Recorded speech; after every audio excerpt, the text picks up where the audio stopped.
परम शांति परम ज्ञान हिंदी यूट्यूब चैनल में आप सभी का स्वागत है।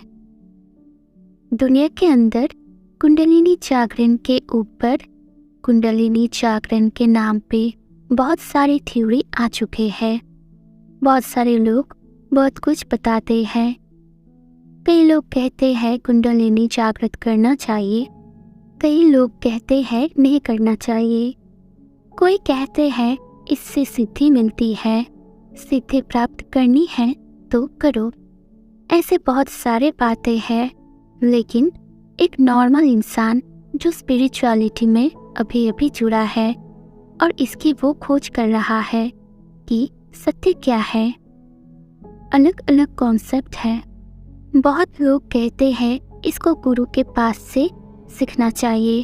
क्या कुंडलिनी जागृत करना ज़रूरी है? परम पूज्य बेहद के दादाजी जो बेहद के परम अनमोल ज्ञान दिया है, उनके अनुसार आज हम इसके बारे में जानेंगे। जिनको केवल स्पिरिचुअलिटी यानी आध्यात्मिक पकड़ना है तो उनको गीता ज्ञान पकड़ना चाहिए। गीता सर्वशास्त्र शिरोमणि है। गीता ज्ञान भगवान कृष्ण ने दिया है। भगवान कृष्ण ऑलमाइटी अथॉरिटी का अवतार है। तो गीता का ज्ञान, गीता सार ये है, आत्मस्वरूप बन, मुझ परमात्मा को याद कर।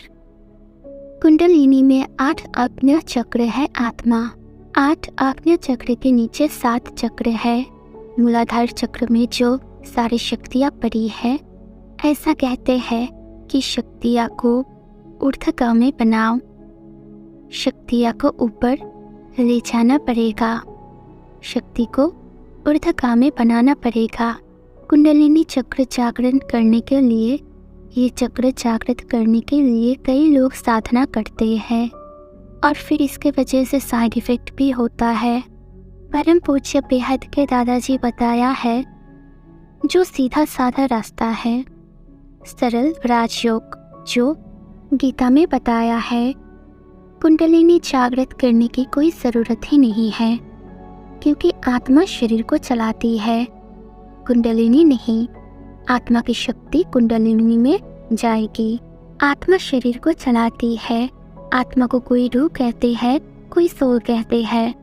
आत्मा हमारी प्रकृति के बीच में रहते हैं, जहाँ पर तिलक लोग पढ़ते हैं। आत्मा माइंड के सेंटर पॉइंट में रहती है। आत्मा अजर अमर अविनाशी है। आत्मा शरीर बदलती है और जन्म मरण के चक्र में आती रहती है। जन्म मरण के चक्र में आत्मा न आए और आत्मा की मोक्ष हो जाए, इसलिए कई ऋषि मुनि कई युगांतर तक तपस्या करते हैं। मोक्ष पाने के लिए भी लोग ये करते हैं। कुंडलिनी जागरण करने की अलग अलग मकसद होता है। ज़्यादातर रिद्धि सिद्धि पाने के लिए लोग ये करते हैं। अगर कुंडलिनी पूरी जागृत ना हो और 7 चक्र जो है वो वेदन ना हो जाए, तो फिर बहुत सारे साइड इफ़ेक्ट होता है। कई लोग पागल हो जाता है। कुंडलिनी जागृत करने के लिए आत्मा को जो कैपेसिटी चाहिए, इसलिए बहुत मेहनत है। कोई कहते हैं 15,000 घंटों का योग तपस्या चाहिए। कुंडलिनी जागृत करने के लिए ऋषि मुनि गुफाओं में जाकर कुंडलिनी पर ध्यान करते थे, लेकिन गीता के भगवान कुंडलिनी जागृत करने की बात गीता में नहीं बताया है। ऋषि मुनि अपने अपने प्रैक्टिकल एक्सपीरियंस, अनुभव शास्त्र में बताया है।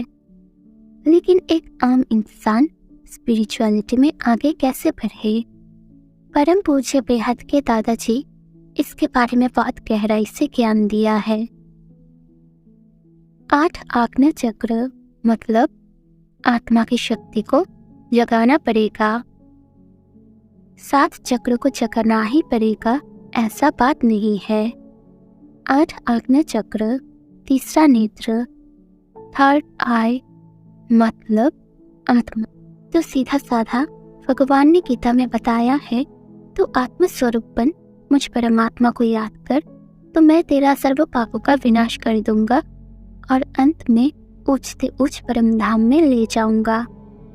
ज़्यादातर लोग रिद्धि सिद्धि पाने के लिए कुंडलिनी चक्र जागृत करते हैं। बड़े बड़े आश्रम में कई महीना तपस्या करते हैं, अंत में फेल हो जाते हैं, फिर साइड इफेक्ट होता है। ये सब की कोई ज़रूरत नहीं है। गीता में सरल राजयोग के बारे में बताया है। परम पूज्य बेहद के दादाजी बताया है, कुंडलिनी चक्र जागृत करने की कोई ज़रूरत नहीं है। अलग अलग प्रकार के योग है, तो घर गृहस्थ में रहकर योग करना और कर्मयोगी बनना सरल है। गीता में कर्मयोगी बनने की बात आई है। गीता में कर्मयोगी बनने के लिए बताया है। कर्मयोगी का बात गीता में आया है। घर बार छोड़ने की कोई ज़रूरत नहीं है। गृहस्थ आश्रम सबसे बड़ा आश्रम है, गीता में बताया है। इसलिए आत्मस्वरूप बनने का कोशिश करना पड़ेगा। आत्मस्वरूप पहले तो ये ज्ञान होगा कि मैं आत्मा हूँ। खाते पीते हर वक्त ये याद करना पड़ेगा कि मैं आत्मा हूँ, मैं ये शरीर नहीं हूँ। शरीर आत्मा के काम करने का एक साधन है। परम पूज्य बेहद के दादाजी बताया है, कुंडलिनी चक्र के चक्कर में फंसना नहीं चाहिए। आत्मा और परमात्मा को जानना चाहिए। आत्मा में शक्ति नहीं है, आत्मा को चाहिए परम प्रकाश। परम प्रकाश परमपिता परमात्मा ऑलमाइटी अथॉरिटी के पास है। ऑलमाइटी अथॉरिटी वो ऊंचते ऊंच परम धाम में निराकार स्वरूप में रहता है। वो निराकार पावर हाउस है। परम प्रकाश एकदम सफ़ेद, गीता में कहा है जैसे सूर्य की भांति है, लेकिन परम प्रकाश एकदम सफ़ेद है। वो परम प्रकाश की भांति है। परम प्रकाश परमपिता परमात्मा ऑलमाइटी अथॉरिटी के पास है। वो पावर हाउस है, सुप्रीम अथॉरिटी है।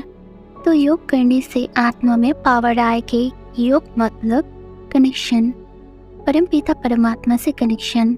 आत्मस्वरूप बन के परमपिता परमात्मा ऑलमाइटी अथॉरिटी को याद करने से आत्मा में पावर आएगी। जैसे राम और कृष्ण ऑलमाइटी अथॉरिटी का अवतार है, वो साकार रूप में है, और ऑलमाइटी अथॉरिटी वो ऊंचते ऊंच परम धाम में निराकार स्वरूप में रह। परमपिता परमात्मा ऑलमाइटी अथॉरिटी का निराकार स्वरूप को याद करने से आत्मा में ज्यादा पावर आएगी और सारे विकर्म विनाश हो जाएगा। परम ज्ञान, आत्म ज्ञान, पारलौकिक ज्ञान गहराई से समझने के लिए परम पूज्य बापूजी दशरथ भाई पटेल यूट्यूब चैनल से घूमकर आइए। यहाँ पर परम ज्ञान, आत्मज्ञान, पारलौकिक ज्ञान के ऊपर बहुत सारे वीडियोस अपलोड किया हुआ है। अगर आप डेली लाइव मेडिटेशन में ज्वाइन करना चाहते हैं तो परम शांति मोटिवेशन एंड मेडिटेशन चैनल में हर सुबह 5:30 से 6:30 बजे तक लाइव मेडिटेशन में ऐड हो जाइए, और रात में अनंत सर जी का लाइव मेडिटेशन 10 से 11 ऐड हो जाइए। धन्यवाद। परम शांति।